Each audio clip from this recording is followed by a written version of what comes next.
Hey, it is me, Brandon, and we are here for our weekly card reading as we do. First week of November, for those of you who are watching in order. Hi, how are you? Um, I'm good. We've got a couple of plants here with us, Mr. Plant to our left, and plant yet to be named to my right. Um, we have all of our crystals, which is always good, and the lights, which clearly wanted to be mentioned. So I think we're good. We're ready to go. Before we begin, we should use the lovely meditation bowl. Clear all the energy from all the past weeks and all the future weeks. We're just looking for this one. Okay, here we go.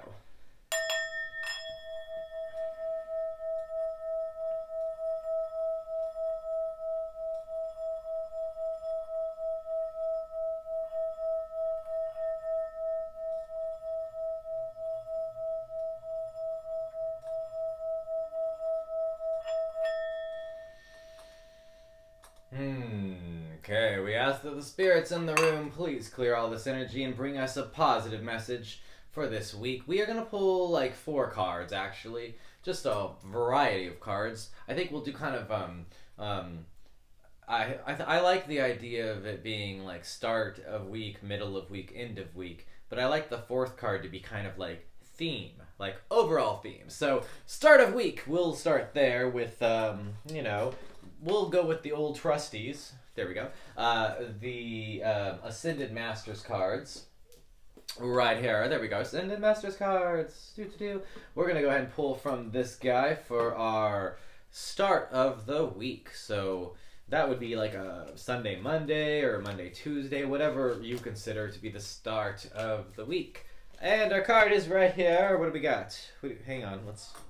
I'm running out of places to put things. It's like in The Sims. Your character just walks around with a plate for an hour. Here we go. Teacher okay, so you start the week with the teacher card. This is telling you that you are going to be called upon to either teach people things or to be in a learning mode from somebody who is your teacher, or a combination of both, which honestly is really the good way to do things. That anytime you're in a situation where you're trying to learn, imagine the stuff you're learning.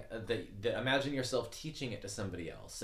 It's funny how if you try to teach it to somebody else, like as you learn something, you'll actually teach it to yourself more effectively than if you just expect the person teaching you to do all the work, right? I'm telling you, just saying. Imagine everything you learn, you have to teach to somebody else, and your brain will flip, and it'll be so much easier. Work on that, right? And then everyone you're learning from, be willing to teach them, and everyone that you're teaching, be willing to learn from. So there should be this kind of exchange of energies at the beginning of the week of like learning and teaching and kind of a pretty blended thing, which is good. This is healthy. This is what we want. Okay, so that is the beginning of our week card. We'll put that over here. Stay cool. All right, middle of week. I think we will pull from the Sacred Geometry Activations cards for our middle of week cards. If I can find them over here in this giant stack of cards. Here we go. I've got them. Ding. Okay, let's go ahead and use the lovely selenite to clear the energy off of these cards, as we've done. And we are going to pull our card for the middle of the week, as we do. Middle of the week card is right here. And we've got, what are we looking at? What do we got? Whoa, the Merkaba? Are you kidding? For middle of week, we got Merkaba. Okay, first of all, it's literally the Merkaba. So those of you who know Sacred Geometry, as it is the Sacred Geometry-like deck, it is like the most sacred of Sacred Geometry. Let's read the card. Okay. The frequency of Merkaba supports our ability to use our consciousness to traverse into other layers of reality and dimensions. It activates our access to our Akashic inheritance as well, merging the totality of our experiences into our present to serve our highest purposes. Dude, yeah. So it's basically telling you, like, hey, yo, like, you can, like, unlock, like, all of your information and, like, everything you need to know. It's just, like, right there. It's like, imagine that, right? Imagine it's like somebody just gives you, like, unlimited credit card, no interest, never pay back, just whatever you want. It's just like right here, right? It's like that's kind of the concept, only like with spirituality and with like understanding and like your message and your meaning and all this kind of stuff. Like this is like some deep stuff that's telling you that if you really tap into this frequency, you really can access so much more information. Now you're probably wondering, but how? How do you tap into this energy? That's a good question. I'm glad you asked. Let's consult the book. The book might actually give us a little bit more on this card because this card is one of those cards that's like a little bit on the deep side. So this is card number 32. So let's consult the book on card number 32. Hey, look, I just literally opened right to it. Like basically, here it is. Look, card number 32. Okay. Okay. So the word Merkaba can be loosely translated as chariot, and it refers to the human light body or the energy field around all humans that is generated by the quantum parts of our DNA. You didn't know that your DNA was quantum? Oh, bless your heart. It is. Therefore, the field is quantum as well. We can't get there. In the blah, blah, blah, blah, blah, blah, human Akashic record being described as total history. So the Akashic record is basically the whole history of everything. Just imagine like a library with every single thing that's ever happened ever and ever and ever. And imagine that you can just like Google whatever you want from that whenever you want. Like think about that. That's the Akashic record, okay? And the energy field has the geometric shape of the star tetrahedron, which consists of two equally sized interlocking fields of tetrahedra, which are pyramids, with a common center. Hence, it's basically two pyramids that are interlocked. For those of you who are visual, if we can have it visually, you could see it, but you can't. So, and basically, it's saying that the upward tetrahedron of this activation refers to the masculine aspect, or the fiery color, so power, presence, direction. And the light coming out of the corners refers to the capacity to direct energy and presence. Okay. Now the downward tetrahedron refers to the feminine aspect, like the deep, dark, and mysterious. That's okay. Yeah, I'll take it. And it's with spirals now instead of lines, indicating the flowing nature of the feminine energy. Very interesting. Okay. Cool. When these two opposing forces come together in perfect union, the Merkaba activates its full potential. This process, outwardly expressed through our search and manifestation of a love relationship with another, ooh, okay, all right, and inwardly through the equally powerful love relationship with ourselves. Oh, snap. It's saying that you gotta, like, love yourself, yo. Okay, so, the basic pattern refers to our ancient past as well, and that our alien and off-planet connection to other realities is also represented in this. Okay, so this is basically saying to close your eyes and move your awareness away from your body and try to feel the space around you. Now forget your body. Just forget that you even have one. Think of no body, no thing, no place, no time, and then open your focus and allow your conscious mind to get out of the way. And if you linger in this place often, and you see how this could change your perception in your daily life. So there you go. You're going to have a middle of week Merkaba energy, which is a very like yin-yang kind of blending of minds, kind of all this kind of stuff. This is some strong energy for the middle of the week. So yay. But we've got to get to the end of the week, and that's where we're going. So for the end of the week, let's go ahead and pull from these lovely Britney Spears Oracle cards, as I have them here, and I'm learning to love them. I know they don't quite fit into my whole theme of ascension-y, geometric-y, star seedy, but it's Britney Spears, and they're actually really well written, and I like them. So here they are. So let's go ahead and pull from those. Let's stick this right here. There we go. Stay. Hey, stay. Okay, Mr. Plant, bless the cards, please. There we go. They're blessed. Okay, this is going to be our end-of-week card from ye old Britney Spears deck.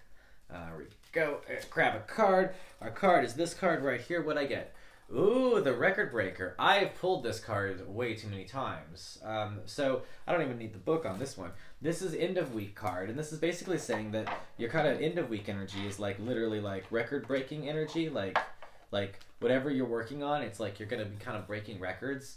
And it could literally just be that you used to have a certain pattern and you're breaking out of that pattern. So sometimes the record isn't like a record like the most you've done something, but sometimes the record is more metaphoric of like a track of something or a pattern, right? So breaking a record cannot just be like, oh my god, you've done more than you've ever done, or oh, you're like whatever. Like, it could literally just be that you've broken out of some kind of a pattern that you used to have. So that's interesting to end the week with that energy. Well, we said we were going to pull a fourth card to kind of, find a theme. Let's do that. Where should we pull our fourth card? Cards? Which fourth card wants to be pulled? I think we'll pull from the Star Codes Astro Oracle cards right here, because they're here. Well, they were. They're here. And we're going to go ahead and pull from one of these. And this is going to give us a general overall theme for the week. So something to kind of tie all this together, because this is quite a lot going on for the first full week of November, and the Veterans Day week for those of you paying attention. And our card is this card right here. What do we get? Ooh, transits. Climate. This is very cool. This is a cool card. I love the colors. I love the shapes. I love the imagery. I love all of this. Like, all of this, just this, all of this. Holy cow. Like, I just really like the patterns. If you gave me this in a coloring book, yes, please. I would, for this, like, airplane ride and a coloring book and like 70 colors. And this is what I would do. Like, this is beautiful. So your overall theme has to do with this this transits card. Transits. I don't even know what this card means, man. That's okay, though. We have the book. We will consult the book. Where's the book? Hey, book. Where did I put you? Do I not have the book? Is the book in? The book's in here. There we go. We've got the book. We're getting the book. We're getting the book. The book is right here. There we go. We've dropped the book. The book is in front of us. We're getting the book. Okay. All right. This is card number 55. Like, all the way to the end? Wow. Okay. Transits. The planets are always moving through time and space, always spinning around us. When those planets form geometric relationships to one another, they create transits, which is the astrological weather conditions of the day that affect us all. Okay, I got you. Like when Mercury goes into retrograde and everybody starts like saying that over and over again for no reason. When a moving planet forms a geometric relationship to a planet in your natal chart, that transiting planet can act like a guest who enters your house, sits in your kitchen, or sprawls in your living room, and it activates that part of your existence. If that transiting planet talks to your Mars, it activates your warrior nature and fight or flight response. If it talks to your moon, it initiates a story centered around your home, your family, and how you nurture yourself. So the action is saying that the situation of the entire week is in flux, and the surrounding conditions are constantly changing. It says to stay alert, aware, and be ready to respond to incoming dangers and opportunities, both at the same time. Some people are moving in, others are leaving, okay? So you've got some flow happening in your, say, the characters in your life, right? New opportunities open as the old chapters close. Listen to the grapevine for changes in personnel or economic conditions. You are not in control of these elements, but you can make the most of these changes and dance with fate. So if you're aware of what's going on that's out of your control, and you're aware it's out of your control, you can learn to kind of dance with it and work with it. So this whole week is kind of telling you that there's a lot of like blended work with energy going on. It says that there's no volume control on this card's energy. Transits may trigger a small change in the personnel around you, or it could signal a shooting star that blazes across your life and turns your direction entirely.